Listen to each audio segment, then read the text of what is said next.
우리 함께 성경 말씀을 찾아서 읽어보시겠습니다. 히브리서 9장 27절, 28절 두 구절의 말씀입니다.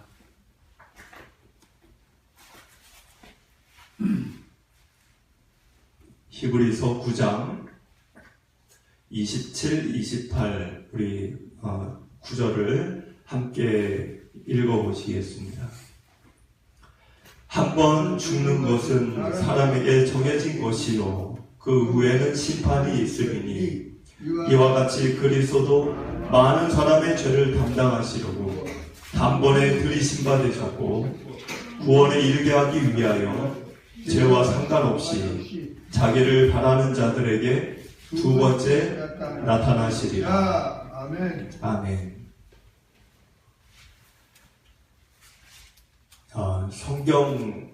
성경 말씀은 어지러운 이 세상을 살아가며 혼동스러운 우리들의 마음에 중심을 잡게 해주는 하나님의 능력이 담겨져 있습니다.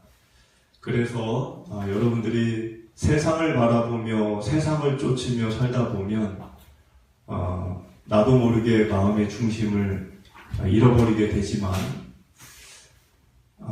그런 삶보다는 하나님의 말씀을 곁에 두고 또 그것을 가까이 하고 또 그것을 나의 인생의 가치관으로 삼고 이렇게 살게 되면 세상이 아무리 어지러워도 마음에 흔들림이 없이 중심을 갖고 살게 될 줄 믿습니다. 그래서 우리가 이제 이 신앙의 기초, 신앙에는 뭐 여러 가지 기초적으로 우리가 늘 마음에 담아두고 살아야 될 그런 핵심적인 내용들이 있습니다. 근데 그런 것들을 우리가 이제 이 여러 가지 지금 과정 속에서 또 전에 나누었던 성경책 그리고 이어서 나누는 오늘 히브리서 이 시간들 통해서 그러한 신앙의 아주 중요한 기초와 같은 그런 것들을 우리가 놓치지 말고 하나하나 바로 나누어 가게 되기를 소원합니다. 신앙의 중요한 것들은 무엇일까? 여러 가지가 있지만 시작은 하나님으로부터 시작이 되는 거죠. 하나님. 그럼 하나님은 누구신가? 어떤 분이신가? 무엇을 좋아하고 싫어하시는가? 그거를 여러분들이 알으셔야 됩니다. 근데 하나님을 알고 보니까 세상을 창조했다라고 창세기 성경이 얘기를 하죠. 하나님이 하신 일 중에 처음 하신 게 창조죠. 그럼 창조 때 무엇을 만드셨죠? 인간을 만드셨죠. 그래서 나도 인간이고 하니까 인간은 누군가?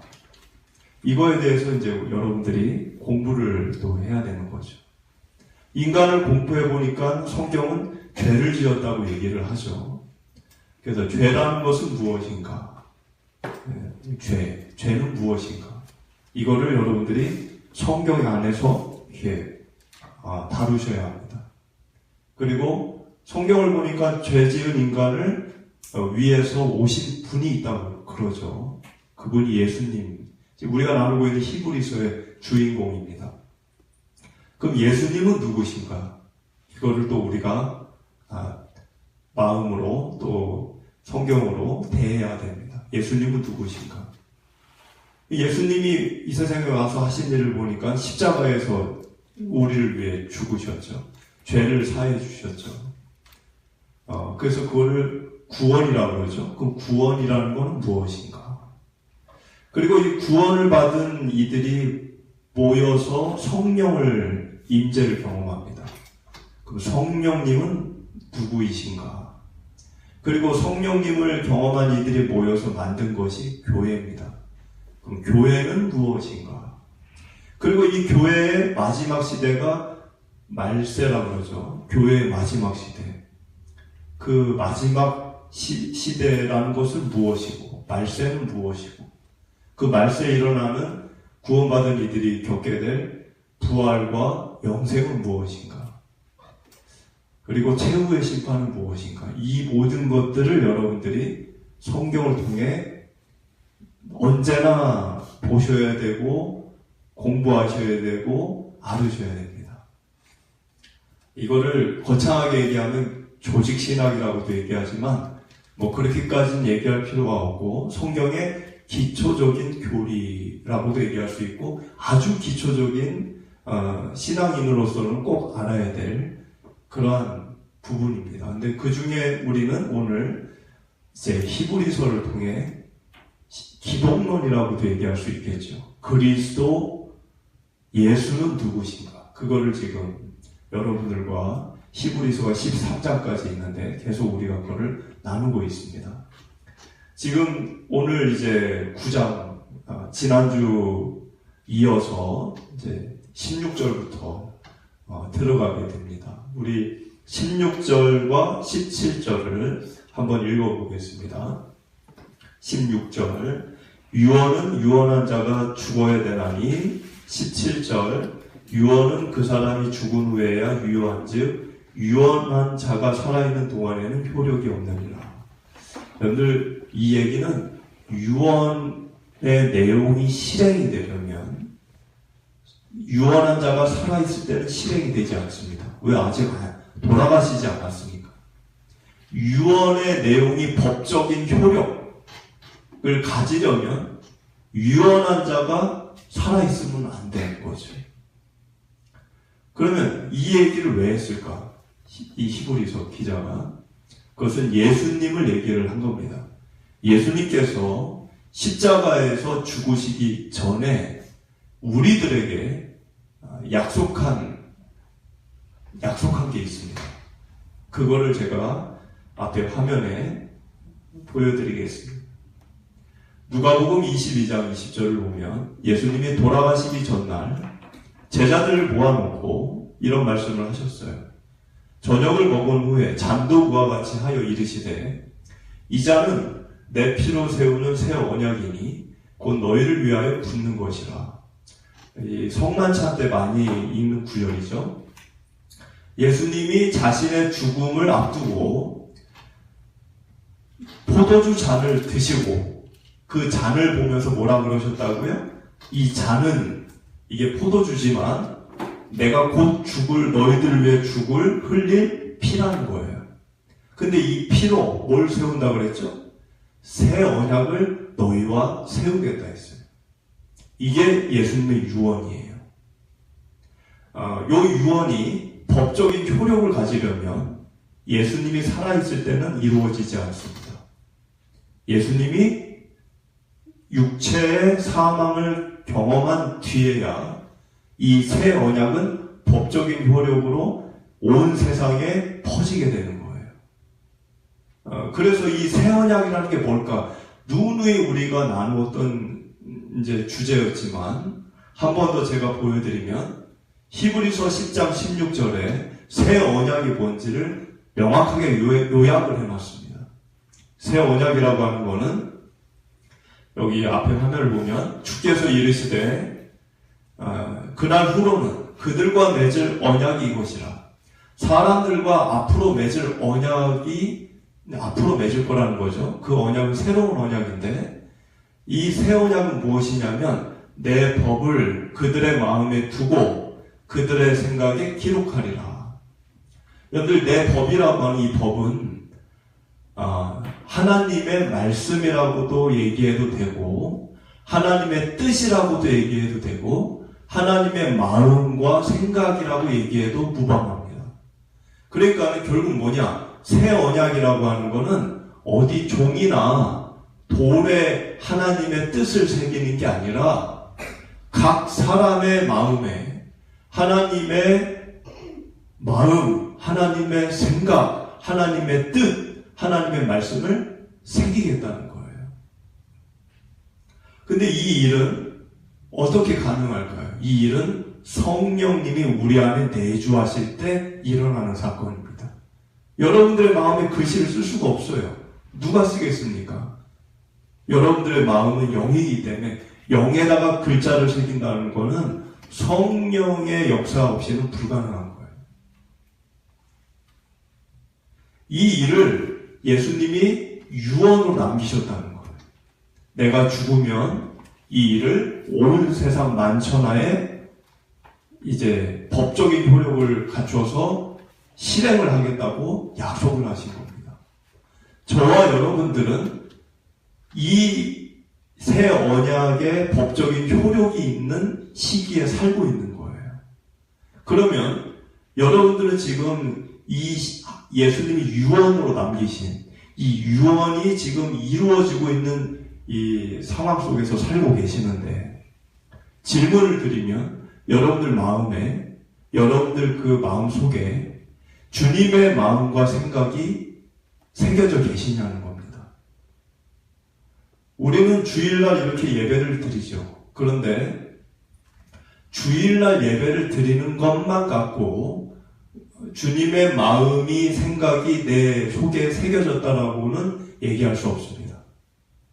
여러분들이 주일이 아니라 주중에, 어제까지, 오늘 교회 오기 전까지 여러분들의 그 현장, 삶 속에서 하나님의 말씀이 떠오르고 생각이 나고 그것이 자꾸 느껴지고 밀려오고, 그것을 내가 지키지 않았을 때 마음이 좀 이렇게 무겁고, 무거우다 보니까 하나님께 기도도 하고 그러셨냐는 것입니다.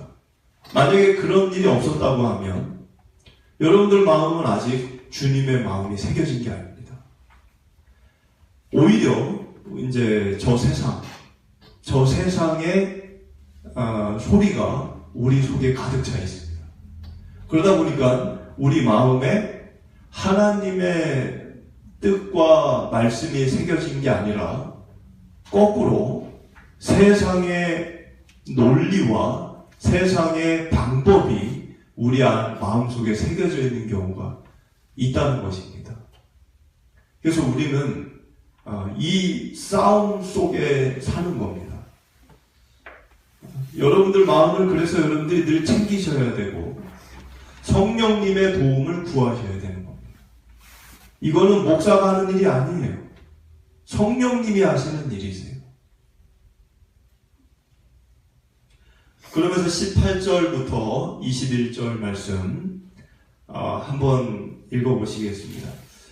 이러므로 첫 언약도 피 없이 세운 것이 아니니 모세가 율법대로, 19절입니다. 모세가 율법대로 모든 계명을 온 백성에게 말한 후에 송아지와 염소의 피 및 물과 붉은 양털과 우슬초를 취하여 그 두루마리와 온 백성에게 뿌리며, 20절, 이르되 이는 하나님이 너희에게 명하신 언약의 피라 하고 또한 이와 같이 피를 장막과 섬기는 일에 쓰는 모든 그릇에 뿌렸느니라.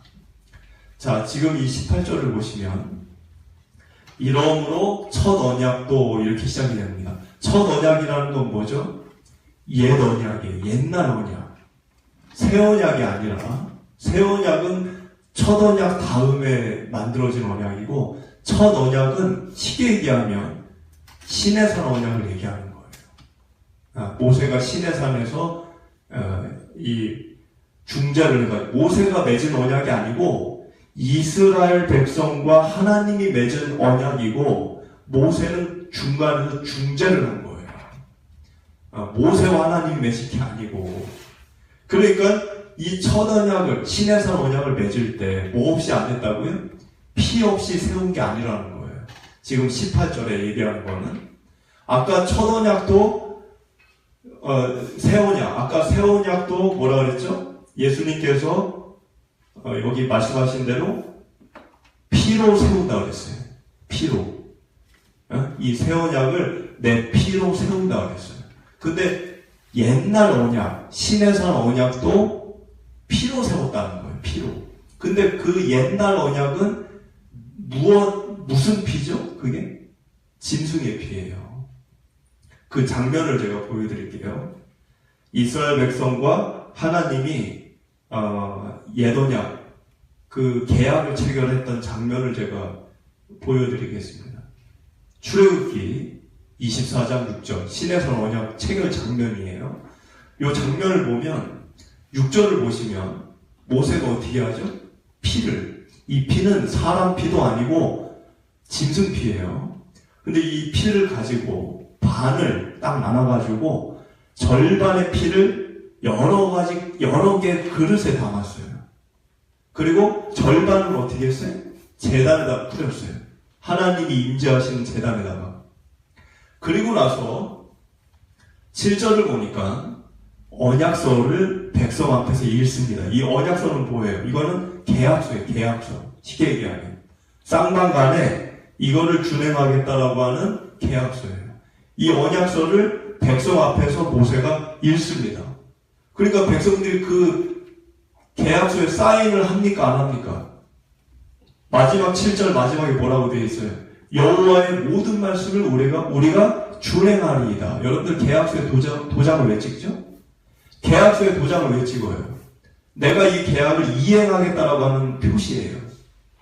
그러니까 도장을 찍는 거예요. 내가 계약대로 이행을 안 할 것 같으면 도장 안 찍죠. 그러니까 지금 이 장면, 이거는 계약서에다 도장을 찍은 거예요, 백성들이. 강제로 했습니까? 강제로 한 거 아니에요.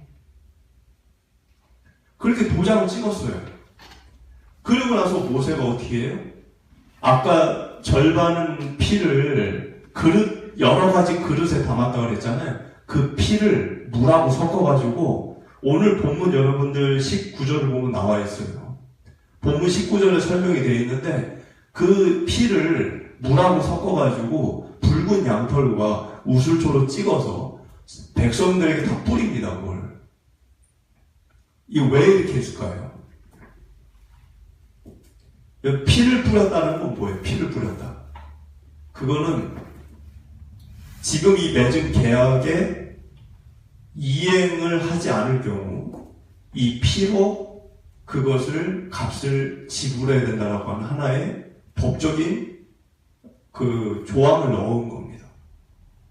그러니까 이 피를 그러니까 계약서를 쓰기 전에, 그러니까 하나님과 인간 사이에 언약서, 계약서를 모세가 읽었잖아요. 근데 읽기 전에, 읽기 전, 읽기 후, 딱 앞뒤로 해가지고, 앞에서는 피를 하나님의 제단에다 뿌렸어요. 그걸 하나님께 뿌린 거예요. 그리고 두 번째, 그 계약서를 읽고 나서는 사람들에게 그 피를 뿌렸어요. 우슬초로 찍어가지고, 붉은 양털로. 하나님과 인간에게 피를 다 뿌린 거예요. 그걸 왜 그렇게 했냐? 이 계약서에, 지금 이 계약서는 만약에 양쪽 중에 계약을 이행을 안 해서 파기가 되면 이행을 안 한 측에서는 피로 그 값을 지불해야 된다라고 하는 엄숙한 이 법적인 그런 조치를 취한 겁니다. 그러니까는 지금 이 시내산 계약이라고 하는 건 장난이 아닌 거예요. 굉장히 진지한 거예요. 왜? 자기 생명을 걸고 하는 거예요. 그냥 계약하지 이런 게 아니라 내 생명을 걸고 하는 거예요. 여러분들 생명을 걸고 계약해 본 적이 있으세요? 집을 사고 팔 때 생명을 거십니까? 이런 계약을, 이게 보통 계약이 아니죠. 그러니까는 이 계약을 이행을 이스라엘 백성들이 안 했을 때는 사실 생명으로 그 값을 지불해야 되는 거예요. 그럼 이스라엘 민족들 다 죽여야 되잖아요. 그러니까 하나님이 다 죽일 수는 없으니까 성소를 두게 해서 거기서 짐승에게 그 죄를 전가를 해서 그 짐승을 죽이면 사람을 손을 안 댄 겁니다. 어찌됐든 피로 그 값을 지불해야 되는 거예요. 근데 이거는 뭐예요? 이거는 히브리서에 얘기하는 거는 이거는 그림자, 이거는 모형, 이거는 그냥 앞으로 진짜 일어날 일을 대비해서 보여주는 하나의 리허설, 이런 거였다는 거예요.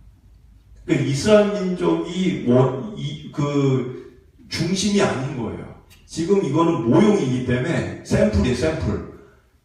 이스라엘 민족이 지금 샘플로 제시하는 건 뭐냐? 이스라엘 민족이 아니라 온 인류예요. 짐승이 대신 죽잖아요. 그 짐승이 이 샘플이 제시하는 장차 일어날 일에 이 제시하는 것은 예수 그리스도의 대신 우리를 위하여 죽는 대속입니다. 그러니까 지금 그런 내용을 지금 이렇게 쭉 지금 이제 설명을 하고 22절을 우리 한번 읽어보겠습니다. 22절. 율법을 따라 거의 모든 물건이 피로써 정결하게 되나니 피 흘림이 없은즉 사함이 없느니라. 그러니까 이제 피는 생명을 상징하죠. 피 없으면 사람 죽잖아요. 피는 생명입니다. 그러니까 생명을 담보로 언약을 체결했기 때문에 언약을 이행하지 않으면 생명으로 그 이행하지 않은 일에 대해서 책임을 져야 된다는 거죠. 그게 이제 짐승이 대신 이제 구약 시대는 그렇게 된 거고, 우리에게 있어서는 예수님이 그 일을 이루신 것입니다. 근데 23절을 읽어보시면, 그러므로 하늘에 있는 것들의 모형은 이런 것들로서 정결하게 할 필요가 있었으나 하늘에 있는 그것들은 이런 것들보다 더 좋은 제물로 할지니라. 지금 23절에 모형이라는 단어가 나오죠. 모형. 그러니까 하늘에 있는 것의 모형, 그게 땅이에요. 하늘의 모형, 하늘이 원본이고 하늘의 모형은 땅이에요. 그럼 땅에 있는 뭘 얘기하는 거죠? 땅의 성소를 얘기하는 겁니다.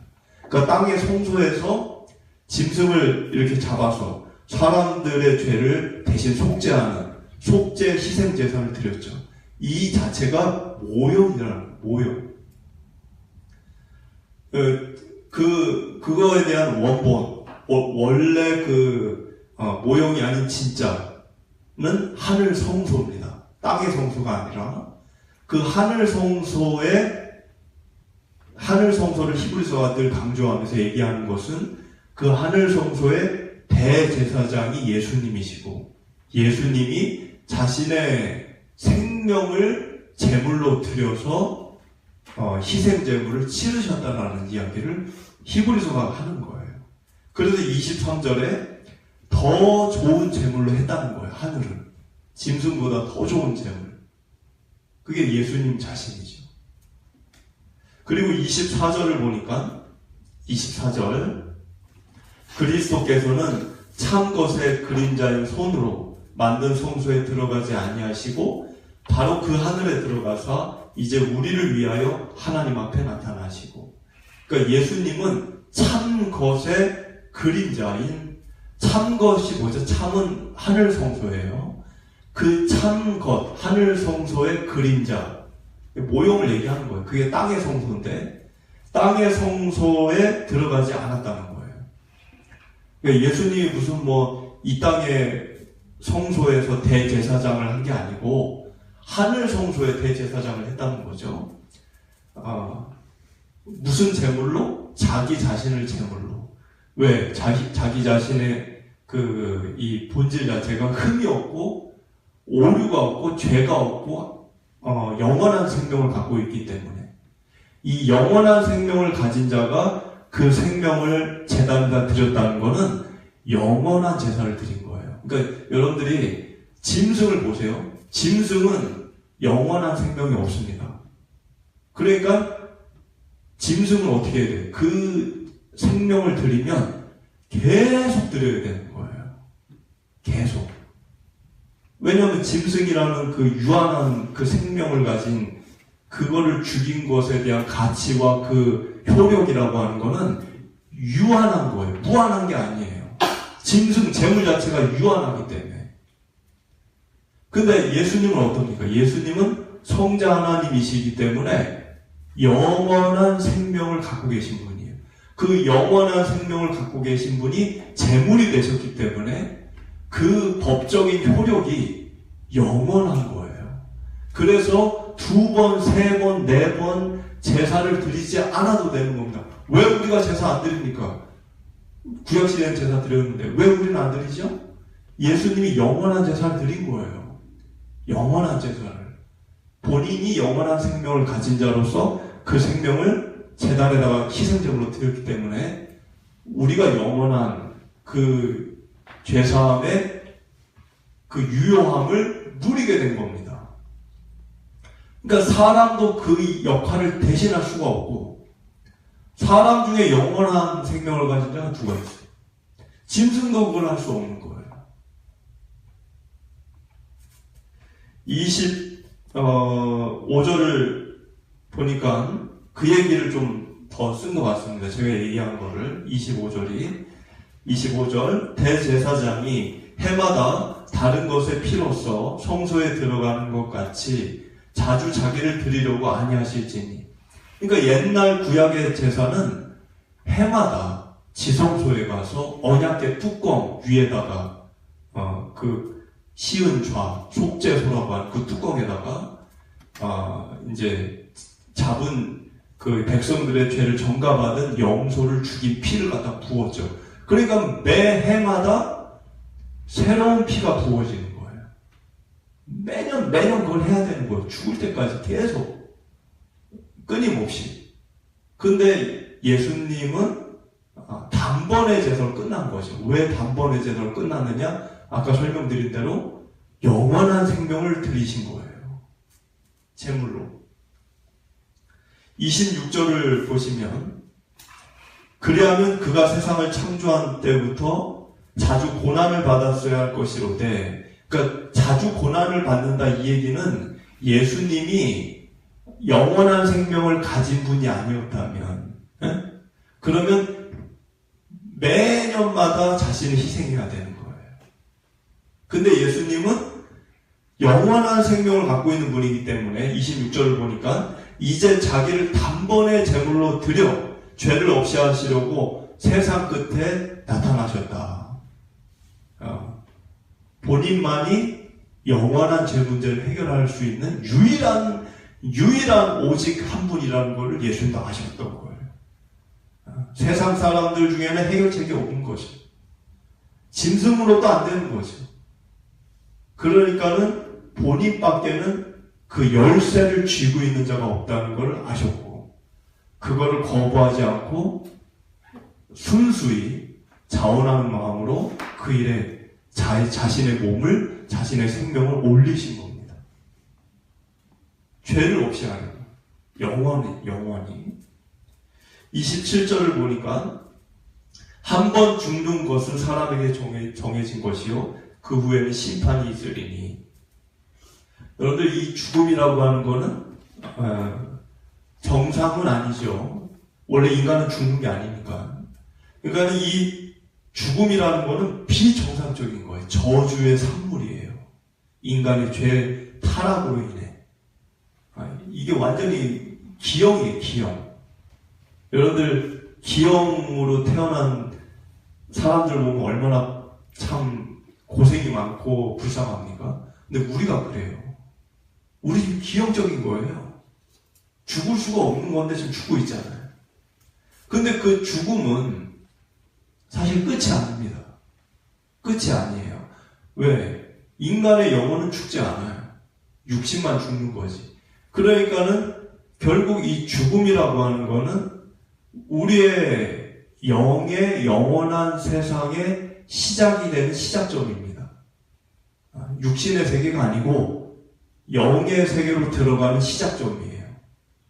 근데 그 영의 세계는 이렇게 일평생 100년 사는 그런 저기가 아니에요. 영의 세계는 영원한 세계예요. 여러분들, 지옥 가면은 죽습니까?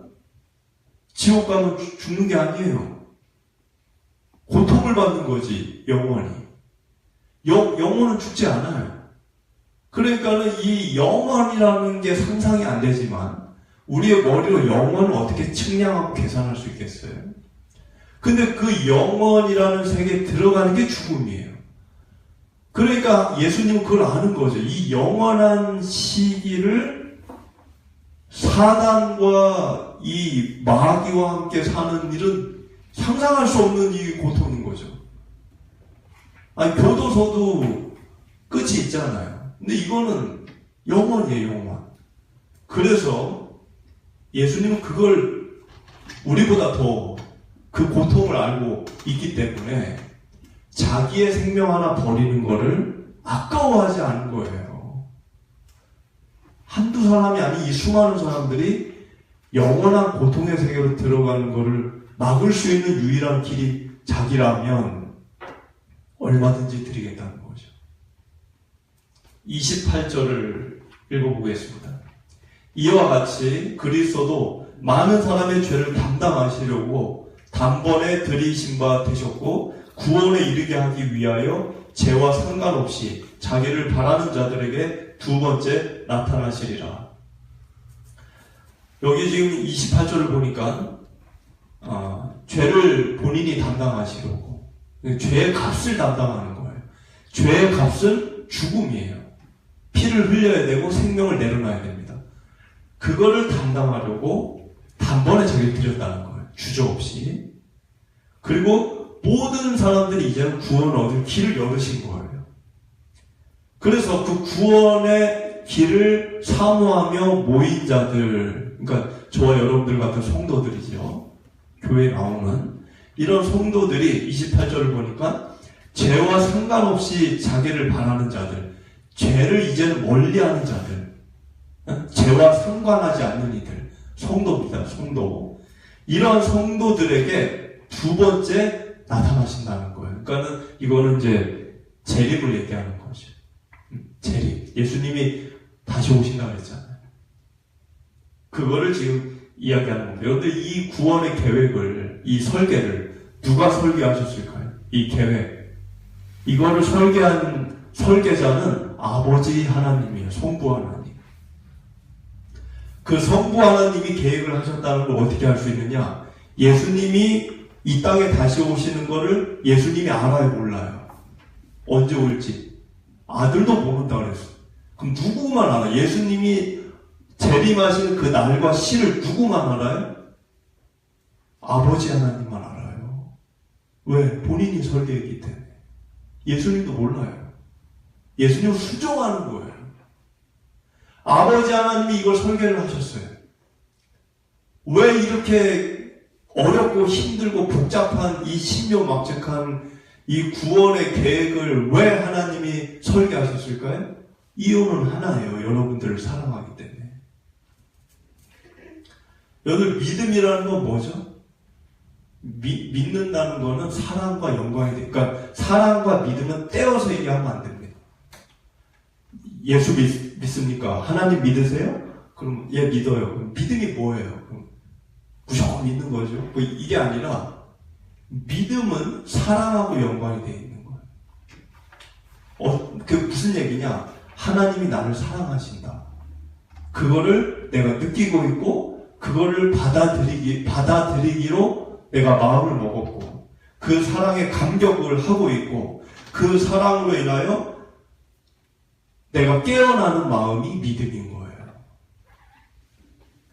사랑과 믿음은 뗄 수가 없는 거예요. 여러분들 부모님을 믿으시죠? 사랑하면 믿을 수 있는 거죠. 근데 이 사랑이라고 하는 거는 뭐 여러 가지가 있지만 가장 크게는 두 가지의 특징이 있습니다. 두 가지로 검증이 될 수 있어요. 정말 사랑인지 아닌지 두 가지로. 근데 첫 번째는 뭐냐? 첫 번째는 사랑하면 아낌이 없이 주고 싶은 거예요. 그리고 두 번째는 사랑을 하면 늘 함께하고 싶은 겁니다.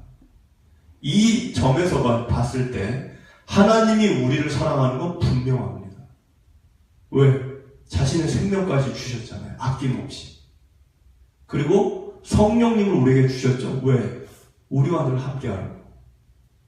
휘장을 가르셨잖아요. 이제는 대제사장만 만나는 거 안 한다는 거잖아요. 모든 사람을 언제든지 만나시겠다는 거잖아요.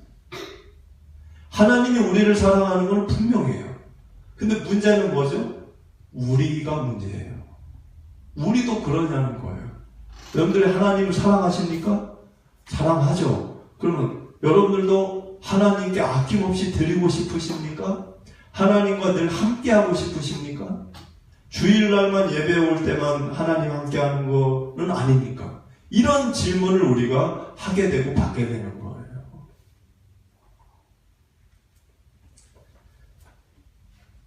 많은 성도들, 크리스찬들의 현 시대의 문제는 뭐 여러 가지가 있겠지만 가장 큰 문제는 여기에 있다고 봅니다. 하나님을 정말 사랑하는 것.